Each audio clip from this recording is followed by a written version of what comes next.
እቲ ብልሙዳት ጸዋዋዓ ኦፒየም ዋር ኩናት ዕፀ ፋርስ ተባሂሉ ዝጽዋዕ ኩናት 18 ክፍለ ዘመን ዓባይ ሃገር እንግሊዝን ቻይናን ሃገራዊ ሜድያ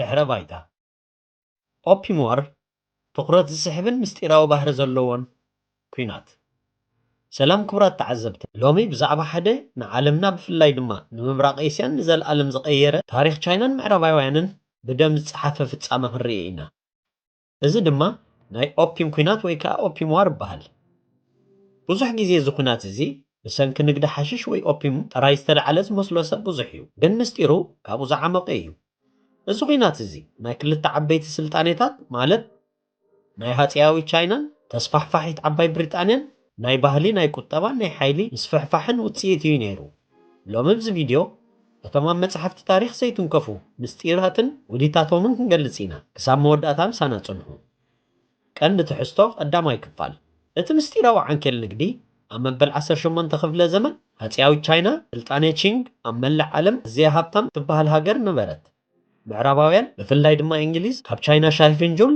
ፖርሲሌን ድማ ሓርጭ ክገዝኡ ዓቢ ባህጊ ነበሮም እንተኾነ ግን ሓደ ዓቢ ጸገም ነበራ ቻይና ካብ ወፃኢ ሃገር ዝመጽእ ዝኾነ ፍርያት ኣይትደልን ነበረት ሃፀይ ቻይና ንድሌት እንግሊዝ ክምልስ እንከሎ ንሃገርና ኩሉ ነገር ኣለዋ ካብ ወፃኢ ዝመጽእ ፍርያት ኣየድልናን እዩ ኢሉ ንንግስቲ እንግሊዝ ፀሓፈላ ቻይናውያን ነቲ ሻሂ ጥራይ ብብሩር ሲልቨር ክሸጡ ከም ዘለዎም ገበሩ እዚ ድማ ንቁጠባ ዓዲ እንግሊዝ ዓቢ ክሳራ ሰዕበላ ብሩር ድማ ክውዳእ ጀመረ ኣብዚ እቲ ምስጢራዊ ውዲት ዝጅምር ብሪጣንያ ሓደ ሓደገኛ ውልቀ መደብ ኣውፅአት እታ ብሪጣንያ ትመሓደር ዝነበረት ሃገራት ህንዲ ናይቲ ሽዑ ግዜ ማለት እዩ ኦፒየም ወይ ሓሽሽ ብብዝሒ ከም ዝፈሪ ገበረት ድሕሪኡ ነዚ ዕፀ ፋርስ ብምስጢርን ብዘይሕጋዊ መንገድን ናብ ቻይና ከተእትዎ ጀመረት እንግሊዝ ነቲ ሓሽሽ ትሸጦ ብሩር ትቕበል በቲ ብሩር ድማ ሻሂ ትገዝእ እዚ ሰለስተኣዊ ምስጢር ዓንኬል ንድሕነት ዓባይ ብሪጣንያ ትንፋስ ክህቦም እንከሎ ንህዝቢ ቻይና ግን ናብ ደልሃመ ተእተዎ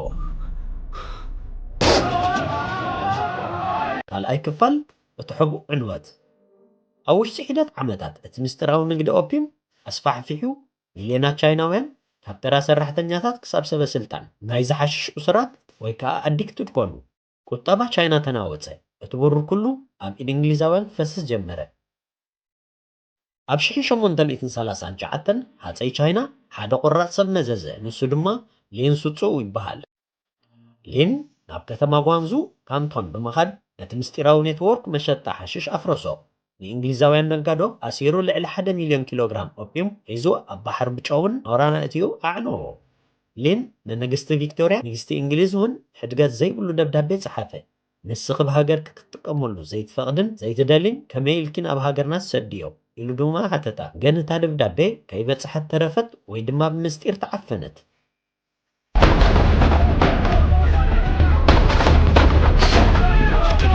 ሳልሳይ ክፋል እቲ ኩናት ምስጢራዊ ስምምዓትን እንግሊዝ ነቲ ናይ ሓሽሽ ምዕናው ከም ምስምስ ተጠቂማ ኣብ ልዕሊ ቻይና ኩናት ኣወጀት እዚ ድማ እቲ ቀዳማይ ናይ ኦፒየም ኩናት 1839 ክሳብ 1842 ነበር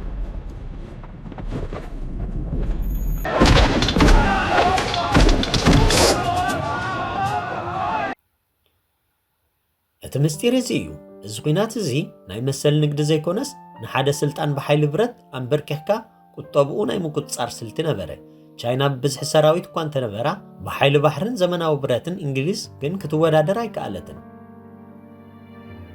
ኣብቲ ኩናት ድማ ቻይና ተሳዕረት ድሕሪኡ ዝመፀ ስምምዕ ትሪቲ ኦፍ ናንኪንግ ግን ንታሪክ ኤስያን ንዘለኣለም ዝበላሸወ ምስጢራዊ ውዕለት ሓዘ ቻይና ንከተማ ሆንግ ኮንግ ንእንግሊዝ ክትባ ተገደደት ሓሙሽተ ዓበይቲ ወደባት ንንግዲ ምዕራባውያን ክፉት ክኾኑ ተገደዱ እቲ ዝገደደ ድማ ቻይና ነቲ ናይ እንግሊዝ ዘጥፍአቶ ሓሽሽ ካሕሳ ክትከፍል ተፈርደት ኣብ 1856 ድማ ካልኣይ ናይ ኦፒየም ዋር ኩናት ተላዕለ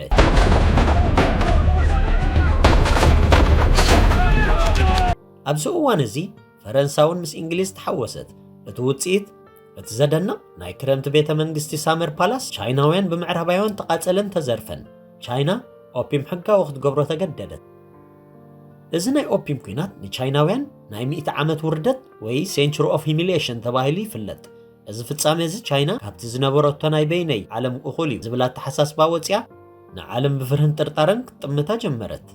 እቲ ዓቢ ምስጢር እምበኣር እዚ ኩናት እዚ ንባህሪ ዘመናዊ ቻይና ዝቐረጸ ምዃኑ ይንገር። ሎሚ ቻይና ኣብ ኣህጉራዊ ፖለቲካዊ ብነብስኻ ምሕደራ ዝብል ዱልዱል መርገፂ ኣለዋ። ካብቲ ኣብ ናይ ኦፒየም ኩናት ዝቐሰመቶ መሪር ታሪክ ዝነቐለ እዩ። ቻይናውያን ዳግማይ ብምዕራባውያን ክዋረሩ ኣይደልዩን። ኣብዚ ሕጂ እዋን ቻይና በፂሓቶ ዘላ ብራኸ ህዱእ ግን ድማ ርዝነት ዘለዎ ፖለቲካዊ ኸይዲ። ሎሚ ኣብ ፖለቲካ ዓለም ዓብዪ ጸላዊ ሃገር ኮይና ዘላ ቻይና ኣብዚ እዋን ካብቶም ዓበይቲ ተዋሳእቲ ፖለቲካ ዓለም ሓንቲ እያ። ንሳ ኣብ ጉዳይ ወፃኢ ትኽተሎ መርገፂታትን እስትራቴጂታትን ድማ ንመጻኢ ኩሉ ዓለም ዝውስን ኮይኑ ኣሎ። ቻይና ብፍላይ ምስ ኣሜሪካ ዘለዋ ውጥረት፣ ኣብ ኤስያ ዘለዋ ምስፍሕፋሕን ከምኡውን ኣብ ኣፍሪቃ ማእኸላይ ምብራቕን ዘለዋ ቁጠባዊ ጽልዋ ንምርዳእ መርገፂኣ መፍለጥ ኣገዳሲ እዩ። ሓደ ልዕላውነት ኢድ ዘይምትእታው። ቀዳማይን ዋናን መሰረት ፖለቲካ ቻይና ልዕላውነት ኣብ ውሽጣዊ ጉዳይ ካልኦት ሃገራት ኢድካ ዘይምእታው ዝብል እዩ። መንግስቲ ቻይና ነብሲ ወከፍ ሃገር ናታ ስርዓት ናይ ምምራፅ መሰል ኣለዋ ትብል። ከም ጉዳይ ታይዋን፣ ሆንግ ኮንግን ዥንጂያንግን ዝኣመሰሉ ዛዕባታት ከም ውሽጣዊ ጉዳያት ጥራይ ትሪኦም። ካልኦት ሃገራት ብዛዕባ እዚኦም ክዛረቡ ከለዉ ድማ ከም ምግሃስ ልዕላውነት ትወስዶ።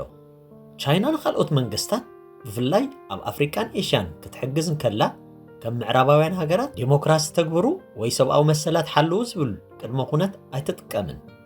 ካልኣይ ተበግሶ፣ ሓደ መስመር ሓደ መንገድ። እቲ ካልኣይ ዓቢ ዓንዲ ፖለቲካ ቻይና ቁጠባዊ ምትእስሳር እዩ። እዚ ቤልት ኤንድ ሮድ ኢኒሽቲቭ ዝፍለጥ ዓቢ ናይ መሰረተ ልምዓት ፕሮጀክት እዩ። ቻይና ኣብ መላእ ዓለም ብፍላይ ኣብ ታሕተዋይ ክፍሊ ዓለም ወደባት፣ ባቡራት፣ መስመራት ጽርግያን ንምህናፅ ቢልዮናት ዶላራት ተለቀሐ። ዕላምኡ ድማ እዚ ንቻይና ዓለም ለኻዊ ናይ ንግዲ መስመራት ንክትቆጻጸር ፖለቲካዊ ተሰማዕነት ንምስፋሕን ዝሕግዝ ስትራቴጂ እዩ። ምዕራባውያን ግን እዚ ከም ናይ ዕዳ መፈንጠራ ዴፕ ትራፕ ዲፕሎማሲ ኢሎም ይነቕፍዎ። ሓድሽ ዓለማዊ ስርዓት ናይ ቻይና ነቲ ካብ ውግዕ ዓለም ንነጀው ብኣሜሪካን ምዕራባውያን ዝምራሕ ዝነበረ ሓደ ወገን ጥራይ ዝዕብልሎ ናይ ዓለም ስርዓት ክቕየር ትደሊ። ቻይና ካብ ሓደ ዝመርሖ ዓለም ናብ ማልቲፖላር ወርልድ ክህሉ ትጣበቕ። እዚ ማለት ስልጣን ዓለም ኣብ ኢድ ሓንቲ ሃገር ጥራይ ዘይኮነስ ብብዙሓት ሓያላን ሃገራት ክመሓደር ኣለዎ ትብል። ነዚ ንምትግባር ድማ ብሪክስ ብራዚል፣ ሩስያ፣ ሂንዲ፣ ቻይና፣ ደቡብ ኣፍሪቃን ካልኦትን ዝኣመሰሉ ሓደስቲ ዓለም ለኻዊ ውህደት ሃገራት ብምጥንኻር ንዋሽንግተን ዝወዳደር ሓይሊ ትቐርብ ኣላ። 4 ኣብ ቴክኖሎጂን ወተሃደራዊ ሓይልን መርገፂ ቻይና ብዘመናዊ ቴክኖሎጂ ወተሃደራዊ ዓቕማ ዝተደገፈ እዩ። ቻይና ኣብ ኣርቲፊሻል ኢንተለጀንስ AI 5Gን ሓደስቲ ፀዓትን መራሒት ክትከውን ትሰርሕ ኣላ። ኣብ ወተሃደራዊ ሸነኽ ምስ ንምልከት ድማ ብፍላይ ኣብ ደቡባዊ ባሕሪ ቻይና ሳውዝ ቺና ሲ ዘለዋ ጽልዋ ንምስፋሕን ሓይሊ ባሕሪ ንምሕያልን ትሰርሕ። እዚ ድማ ምስ ጎረባብቲ ሃገራት ከምኡውን ምስ ኣሜሪካ ዓብዪ ወተሃደራዊ በጥሪ ፈጢሩ ይርከብ። ብሓፈሽኡ ክርአ እንከሎ መርገፂ ቻይና ፖለቲካዊ ዓለም ንምዕራባዊ ጽልዋ ብምብዳህ ቁጠባዊ ሓይሊ ተጠቂማ ሓድሽ ናይ ሓይልታት ሚዛን ምፍጣር እዩ። ቻይና ከም ሓዳስ መራሒት ዓለም ኮይና ክትወፅእ ትገብሮ ዘላ ጉዕዞ ፖለቲካዊ መጻኢ ዓለምና ብዓቢኡ ዝውስን እዩ። ናይ ሎም ዘቕረብናልኩም ታሪክ ነዚ ይመስል ነይሩ። እዚ ምስጢራዊ ታሪክ እዚ ከመይ ረኺብኩሞ? እዚ ቪድዮ እዚ እንተፈቲኹሞ ላይክ፣ ሼር፣ ሳብስክራይብ ብምግባር ደገፍኩም ኣርኢና። ኣብ ዝቕፅል ቪድዮ ብኻሊእ ክሳብ ንራኸብ ሰላም ኩኑ።